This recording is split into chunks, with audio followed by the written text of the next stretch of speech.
ನಮಸ್ಕಾರ ಸ್ನೇಹಿತರೆ, welcome back to tech facts Kannada ಚಾನಲ್ಗೆ. ನಾನು ನಿಮ್ಮ ಮಂಜುನಾಥ್. ಸ್ನೇಹಿತರೆ, ಗೃಹಲಕ್ಷ್ಮಿ ಯೋಜನೆಯ 31ನೇ ಕಂತು ಹಾಗೆ 32ನೇ ಕಂತಿನಲ್ಲಿ ಭರ್ಜರಿ ಗುಡ್ ನ್ಯೂಸ್ ಇದೆ. ಸಾಕಷ್ಟು ಜನಗಳಿಗೆ ಈಗಾಗಲೇ ಹಣ ಜಮಾ ಆಗಿದೆ. ಇನ್ನು ಕೆಲವೊಂದಿಷ್ಟು ಜನಗಳಿಗೆ ಹಣ ಜಮಾ ಆಗಿಲ್ಲ. ಕೆಲವೊಂದಿಷ್ಟು ಜನಗಳಿಗೆ 31ನೇ ಕಂತಿನ ಹಣ ಜೊತೆಗೆ 32ನೇ ಕಂತಿನ ಹಣ ಜಮಾ ಆಗಿಲ್ಲ. ಕೆಲವೊಂದಿಷ್ಟು ಜನಗಳಿಗೆ 31ನೇ ಕಂತಿನ ಹಣ ಜಮಾ ಆಗಿದೆ, ಆದರೆ 32ನೇ ಕಂತಿನ ಹಣ ಜಮಾ ಆಗಿಲ್ಲ.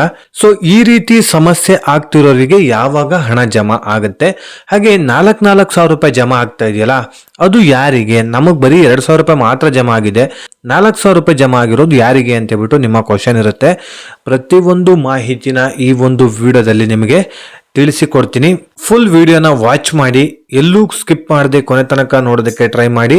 ನೀವಿನ್ನೂ ಯಾರ್ಯಾರು ಹೊಸಬರು ನನ್ನ ಚಾನಲ್ನ ಸಬ್ಸ್ಕ್ರೈಬ್ ಮಾಡದೆ ಈ ಒಂದು ವಿಡಿಯೋನ ನೋಡ್ತಾ ಇದ್ದೀರೋ, ಪ್ಲೀಸ್ ಸಬ್ಸ್ಕ್ರೈಬ್ ಮಾಡಿ, ಪಕ್ಕದಲ್ಲಿರುವಂತಹ ಬೆಲ್ ಐಕಾನ್ನ ಕ್ಲಿಕ್ ಮಾಡಿ. ನೀವು ಸಬ್ಸ್ಕ್ರೈಬ್ ಮಾಡಿ ನನಗೆ ಸಪೋರ್ಟ್ ಮಾಡೋದ್ರಿಂದ ಇದೇ ರೀತಿಯಾದಂಥ ಒಳ್ಳೊಳ್ಳೆ ಕಂಟೆಂಟ್ ಇರುವಂಥ ವಿಡಿಯೋನ ನಿಮ್ಮ ಮುಂದೆ ತರಲಿಕ್ಕೆ ನನಗೆ ಪ್ರೋತ್ಸಾಹ ಸಿಗುತ್ತೆ ಅಂತ ಹೇಳ್ತಾ ಈ ಒಂದು ವಿಡಿಯೋನ ಶುರು ಮಾಡೋಣ ಬನ್ನಿ. ಸ್ನೇಹಿತರೆ, ಗೃಹಲಕ್ಷ್ಮಿ ಯೋಜನೆಯ 31, 32ನೇ ಕಂತಿನಲ್ಲಿ ಭರ್ಜರಿ ಗುಡ್ ನ್ಯೂಸ್ ಅಂತ ಹೇಳದ್ನಲ್ಲ, ಸೊ ಅದನ್ನ ನೆಕ್ಸ್ಟ್ ಹೇಳ್ತೀನಿ. ಮೊದಲನೇದಾಗಿ 31ನೇ ಕಂತಿನ ಹಣ ಬಂದಿಲ್ಲಲ್ಲ, ಸೊ ಅದ್ರ ಬಗ್ಗೆ ಮಾಹಿತಿ ಕೊಡ್ತೀನಿ. ಸ್ನೇಹಿತರೆ, ಈಗಾಗಲೇ 31ನೇ ಕಂತಿನಲ್ಲಿ 80 ಲಕ್ಷದಷ್ಟು ಫಲಾನುಭವಿಗಳ ಅಕೌಂಟಿಗೆ ಆಲ್ರೆಡಿ ಹಣ ಜಮಾ ಆಗಿತ್ತು. ಯಾವಾಗ? ಜುಲೈ ತಿಂಗಳಲ್ಲೇ ಹಣ ಜಮಾ ಆಗಿತ್ತು. ಇನ್ನು 40 ಲಕ್ಷದಷ್ಟು ಫಲಾನುಭವಿಗಳ ಅಕೌಂಟಿಗೆ ಹಣ ಜಮಾ ಆಗೋದು ಬಾಕಿ ಇತ್ತು. ಸೊ ಆ ಉಳಿದಿರುವಂತ 40 ಲಕ್ಷ ಪ್ಲಸ್ 32ನೇ ಕಂತಿನ ಹಣ ಜಮಾ ಮಾಡಬೇಕಲ್ಲ. ಸೊ 32ನೇ ಕಂತಿನ ಹಣ ಜಮಾ ಮಾಡುವಂತ ಟೈಮಲ್ಲಿ 80 ಲಕ್ಷ ಜನಗಳಿಗೆ ಆಲ್ರೆಡಿ 31 ಹಣ ಬಂದಿದೆ. 32ನೇ ಕಂತಿನ 2,000 ರೂಪಾಯಿ ಹಣ ಮಾತ್ರ ಅವರಿಗೆ ಬಾಕಿ ಇರೋದು. ಆದರೆ 40 ಲಕ್ಷ ಜನಗಳಿಗೆ 31 ಪ್ಲಸ್ 32 ಎರಡೂ ಕಂತಿನ ಹಣ ಬಾಕಿ ಇರುವಂಥದ್ದು. ಹಾಗಾಗಿ ಯಾರ್ಯಾರಿಗೆ ಬಾಕಿ ಇದಾರೋ, ಹಣ ಯಾರ್ಯಾರಿಗೆ ಬರೋದು ಬಾಕಿ ಇದೆಯೋ ಅಂಥವರನ್ನ ಹುಡುಕಿ 40 ಲಕ್ಷ ಜನಗಳಿಗೆ 4,000 ರೂಪಾಯಿ ಹಣ ಜಮಾ ಮಾಡ್ತಾ ಇದ್ದಾರೆ. ಹೌದು, 4,000 ರೂಪಾಯಿ ಹಣ ಜಮಾ ಮಾಡ್ತಿರೋದು 31ನೇ ಕಂತಿನ ಹಣ ಜೊತೆಗೆ 32ನೇ ಕಂತಿನ ಹಣ. ಎರಡೂ ಕಂತಿನ ಹಣ ಯಾರ್ಯಾರಿಗೆ ಪೆಂಡಿಂಗ್ ಇದೆಯೋ ಅಂಥವರಿಗೆ ಮಾತ್ರ. ಅದೇ ನಿಮಗೆ 32ನೇ ಕಂತಿನ ಹಣ ಮಾತ್ರ ಬ್ಯಾಲೆನ್ಸ್ ಇದೆ ಅಂತ ಹೇಳಿದ್ರೆ ಬರೀ 2,000 ರೂಪಾಯಿ ಮಾತ್ರ ನಿಮಗೆ ಜಮಾ ಆಗುವಂಥದ್ದು. ಆದರೆ ನಿಮಗೆ ಎಷ್ಟು ಹಣ ಜಮಾ ಆಗಿದೆ, ಯಾವ ಕಂತಿನ ಹಣ ಪೆಂಡಿಂಗ್ ಇದೆ ಅಂತ ಹೇಳ್ಬಿಟ್ಟು ನನ್ನ ಕಮೆಂಟ್ ಸೆಕ್ಷನಲ್ಲಿ ದಯವಿಟ್ಟು ಕಮೆಂಟ್ಸ್ ಮಾಡಿ. ಸಾಕಷ್ಟು ಜನರು ಈಗಾಗಲೇ ಕಮೆಂಟ್ಸ್ ಮಾಡಿದ್ದೀರಾ, ಅವರೆಲ್ಲರಿಗೂ ಕೂಡ ತುಂಬ ಥ್ಯಾಂಕ್ಸ್ ಕಮೆಂಟ್ಸ್ ಮಾಡಿದ್ದಕ್ಕೆ. ಓಕೆ ಸ್ನೇಹಿತರೆ, ಈಗಾಗಲೇ 31, 32ನೇ ಕಂತಿನಲ್ಲಿ ನಿಮಗೆ ಈ ಒಂದು ಏನು ಕನ್ಫ್ಯೂಷನ್ ಇತ್ತು ಕ್ಲಿಯರ್ ಆಗಿದೆ ಅನ್ಕೊಂತೀನಿ. ಸೊ ಇದುವರೆಗೂ CM ಆಗಿದ್ದಂತಹ ಸಿದ್ದರಾಮಯ್ಯನವರು ಯಾವ ರೀತಿ ಮಾಡ್ತಾ ಇದ್ರು, ಅವರು ಯಾವ ರೀತಿಯಾಗಿ ಹಣ ಜಮಾ ಮಾಡ್ತಾ ಇದ್ರು ಅಂತ ಹೇಳಿದ್ರೆ, ಪ್ರತಿ ತಿಂಗಳು 2,000 ರೂಪಾಯಿ ಜಮಾ ಮಾಡ್ತಾ ಇದ್ರಲ್ಲ. ಸೊ ಅದರಲ್ಲಿ ಕೆಲವೊಂದಿಷ್ಟು ಟೆಕ್ನಿಕಲ್ ಇಶ್ಯೂ ಹಾಗೆ ಸರ್ವರ್ ಸಮಸ್ಯೆಯಿಂದ ಹಣ ಪೆಂಡಿಂಗ್ ಇದೆ ಅಂತ ಇಟ್ಕೊಳ್ಳಿ. ಸೊ ಹಣ ಪೆಂಡಿಂಗ್ ಇರುವಂತಹ ಜನಗಳಿಗೆ ನೆಕ್ಸ್ಟ್ ತಿಂಗಳ ಹಣ ಜಮಾ ಮಾಡ್ತಾ ಇದ್ರು. ಆದ್ರೆ ಅವರಿಗೆ 2,000 ರೂಪಾಯಿ ಮಾತ್ರ ಜಮಾ ಮಾಡಿ, ಅದಾದ್ಮೇಲೆ ಇನ್ನೇನು ಈ ಕಂತಿನ ಹಣ ಜಮಾ ಮಾಡಿ ಲಾಸ್ಟ್ ತಿಂಗಳ ಎಂಡ್ ಬರ್ತಾ ಇದೆ ಅಂದವಾಗ ನೆಕ್ಸ್ಟ್ ಕಂತಿನ ಹಣ ಏನ್ ಬಿಡುಗಡೆ ಮಾಡಿದ್ರು ಆ ಒಂದು ಹಣ ಒಟ್ಟೆ ಜಮಾ ಮಾಡ್ತಾ ಇದ್ರು. ಸೊ ಇದು ನಿಮ್ಗೆ ಅರ್ಥ ಆಗಿಲ್ಲ ಅಂತ ಹೇಳಿದ್ರೆ ಇನ್ನೊಂದ್ಸಲ ಹೇಳ್ತೀನಿ, ಕರೆಕ್ಟಾಗಿ ಕೇಳಿಸ್ಕೊಡಿ. ಈಗ 20ನೇ ಕಂತಿನ ಹಣ ಜಮಾ ಮಾಡಿದ್ದಾರೆ, ಅದರಲ್ಲಿ ಕೆಲವೊಂದಿಷ್ಟು ಜನಗಳು ಹಣ ಪೆಂಡಿಂಗ್ ಇದೆ ಅಂತ ಇಟ್ಕೊಳ್ಳಿ. ಒಂದು 10-20 ಲಕ್ಷ ಜನಗಳಿಗೆ ಹಣ ಪೆಂಡಿಂಗ್ ಇತ್ತು.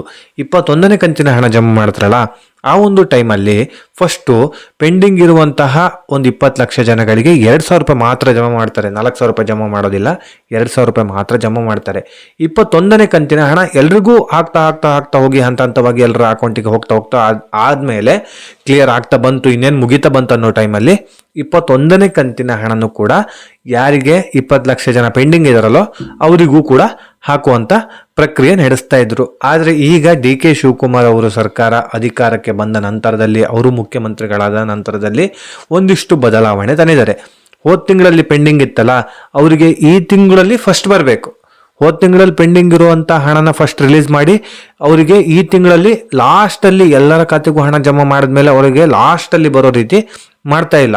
ಹೋದ ತಿಂಗಳು ಪ್ಲಸ್ ಈ ತಿಂಗಳು ಎರಡೂ ಸೇರಿ 4,000 ರೂಪಾಯಿ ಜಮಾ ಮಾಡಿಬಿಡಿ, ಒಟ್ಟೆ ಜಮಾ ಮಾಡಿಬಿಡಿ ಅಂತ ಹೇಳಿ ಅಧಿಕಾರಿಗಳಿಗೆ ಸೂಚನೆನ ನೀಡಿದ್ದಾರೆ ಸ್ನೇಹಿತರೆ.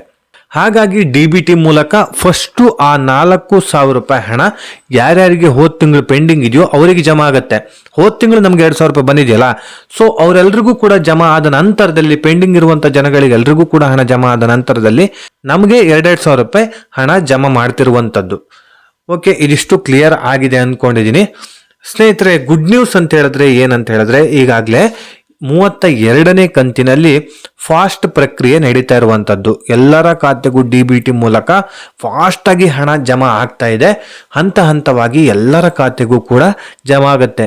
ಮೊದಲು ಸ್ಟಾರ್ಟಿಂಗ್ ಅಲ್ಲಿ 32ನೇ ಕಂತಿನ ಹಣ ಬಿಡುಗಡೆ ಆದಂತ ಟೈಮಲ್ಲಿ ಬೆಂಗಳೂರಿನಲ್ಲಿರುವಂತಹ ಫಲಾನುಭವಿಗಳ ಅಕೌಂಟಿಗೆ ಮೊದಲು ಹಣ ಜಮಾ ಮಾಡಿದ್ರು. ಅದಾದ್ಮೇಲೆ ಈಗ ಎಲ್ಲಾ ಜಿಲ್ಲೆಯಲ್ಲಿರುವಂತಹ ಫಲಾನುಭವಿಗಳ ಅಕೌಂಟಿಗೂ ಕೂಡ ಹಣ ಜಮಾ ಆಗ್ತಾ ಇದೆ. ಹಂತ ಹಂತವಾಗಿ ಜಮಾ ಆಗ್ತಾ ಇದೆ. ನಿಮಗೆ ಯಾವ ಕಂತಿನ ಹಣ ಜಮಾ ಆಗಿದೆ ಅಂತ ಬಿಟ್ಟು ದಯವಿಟ್ಟು ಕಮೆಂಟ್ಸ್ ಮಾಡಿ. ಹಾಗೇನೆ ಸಾಕಷ್ಟು ಜನರಿಗೆ ಈಗಾಗಲೇ 2,000 ರೂಪಾಯಿ ಬಂದಿಲ್ಲ, ಅದು 32ನೇ ಕಂತಿನ ಹಣ ಅಂತ ಹೇಳ್ಬಿಟ್ಟು ಹೇಳ್ತಾ ಇದ್ದೀರಾ. ದಯವಿಟ್ಟು ವೆಯ್ಟ್ ಮಾಡಿ, ಹಂತ ಹಂತವಾಗಿ ಎಲ್ಲರ ಖಾತೆಗೂ ಹಣ ಜಮಾ ಆಗ್ತಾ ಇದೆ. ಇವಾಗ್ಲೂ ಕೂಡ ಜಮಾ ಆಗ್ತಾ ಇದೆ. ಇನ್ನೊಂದು ಸ್ವಲ್ಪ ಹೊತ್ತು ಬಿಟ್ಟು ಜಮಾ ಆಗುತ್ತೆ, ನಾಳೆನೂ ಜಮಾ ಆಗುತ್ತೆ. ಸೊ ಈ ಒಂದು ಪ್ರಕ್ರಿಯೆ ಸ್ಟಾಪ್ ಆಗೋದಿಲ್ಲ. ನಿಮ್ಮ ಹೆಸರು ಬಂದಂತ ಟೈಮಲ್ಲಿ ನಿಮಗೆ ಹಣ ಜಮಾ ಆಗುತ್ತೆ. ವೆಯ್ಟ್ ಮಾಡಿ. ಹಾಗೇನೆ ನಮಗೆ 4,000 ರೂಪಾಯಿ ಬಂದಿಲ್ಲ ಸರ್, 31 ಬಂದಿಲ್ಲ, 32 ಬಂದಿಲ್ಲ ಅಂತ ಹೇಳ್ಬಿಟ್ಟು ಕೂಡ ಸಾಕಷ್ಟು ಜನರು ನಿಮ್ಮ ಜಿಲ್ಲೆ, ನಿಮ್ಮ ಊರು, ನಿಮ್ಮ ತಾಲೂಕು, ನಿಮ್ಮ ಪ್ರತಿಯೊಂದು ಡೀಟೇಲ್ಸ್ನ ಹಾಕಿ ನೀವು ಹೇಳ್ತಾ ಇದ್ದೀರಾ. ಸ್ನೇಹಿತರೆ, ವೆಯ್ಟ್ ಮಾಡಿ, ಅತಿ ಶೀಘ್ರದಲ್ಲೇ ನಿಮಗೂ ಕೂಡ ಹಣ ಜಮಾ ಆಗುತ್ತೆ. ಯಾರು ಗಾಬರಿ ಪಡೋದಕ್ಕೆ ಹೋಗಬೇಡಿ. ನಿಮ್ಮ ಸ್ನೇಹಿತರಿಗೆ ಹಣ ಬಂದಿದೆ, ಅಕ್ಕಪಕ್ಕದ ಮನೆಯವರಿಗೆ ಬಂದಿದೆ, ಹಾಗೆ ನಿಮ್ಮ ರಿಲೇಟಿವ್ಸಿಗೆ ಹಣ ಬಂದಿದೆ, ನಮಗೆ ಬಂದಿಲ್ಲ ಅಂತೇಳ್ಬಿಟ್ಟು ನೀವು ಹೇಳೋರಿದ್ರೆ ಅವ್ರಿಗೆ ಬಂದಿದೆ ಅಂದಮೇಲೆ ನಿಮಗೂ ಕೂಡ ಖಂಡಿತವಾಗ್ಲೂ ಬರುತ್ತೆ. ವೆಯ್ಟ್ ಮಾಡಿ, ಅತಿ ಶೀಘ್ರದಲ್ಲಿ ನಿಮಗೆ ಹಣ ಜಮಾ ಆಗುತ್ತೆ. ಯಾರು ಗಾಬರಿಗೊಳ್ಳೋದಕ್ಕೆ ಹೋಗಬೇಡಿ. ಓಕೆ, ಇದಿಷ್ಟು ಗೃಹಲಕ್ಷ್ಮಿ ಯೋಜನೆ ಬಗ್ಗೆ ಒಂದಿಷ್ಟು ಮಾಹಿತಿನ ನಿಮಗೆ ತಿಳಿಸಿಕೊಡುವಂತಹ ಪ್ರಯತ್ನ ಮಾಡಿದ್ದೀನಿ. ಈ ಒಂದು ವಿಡಿಯೋದಿಂದ ನಿಮಗೆ ಸ್ವಲ್ಪನಾದ್ರೂ ಅನುಕೂಲ ಆಗಿದ್ರೆ ದಯವಿಟ್ಟು ನನ್ನ ಈ ಒಂದು ಚಾನಲ್ನ ಸಬ್ಸ್ಕ್ರೈಬ್ ಮಾಡಿ, ಸಪೋರ್ಟ್ ಮಾಡಿ.